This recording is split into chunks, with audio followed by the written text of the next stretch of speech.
Hi friends, ఈ రోజు నేను చూపించబోయే రెసిపీ శనగలతో మంచి స్నాక్ ఐటమ్. రాత్రి నానేసుకొని పొద్దున నీళ్ళన్నీ ఒడిచేసిన తర్వాత ఇవి ఒక గుడ్డ మీద తడి అంతా పోయేంత వరకు ఆరించుకోవాలి.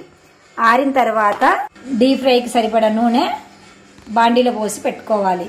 నూనె వేడెక్కింది కదా, ఈ శనగలు తెచ్చి కాగిన ఆయిల్లో వేసి సన్న మంట మీద వేయించుకోవాలి. ఇలా వేసాక ఇవి చిట్టుతాయి. మీరు ఒక ప్లేట్ పెట్టుకోవాలి. ఇవి చిట్టకుండా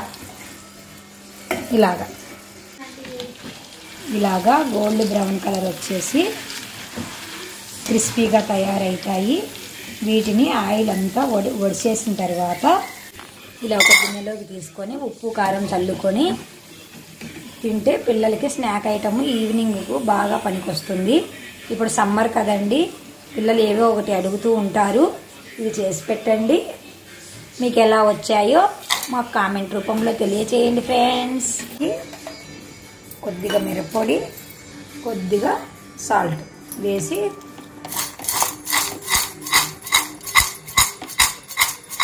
చాలా బాగుంటాయండి. చాలా టేస్ట్గా ఉంటాయి. తప్పకుండా ట్రై చేయండి. Bye bye friends.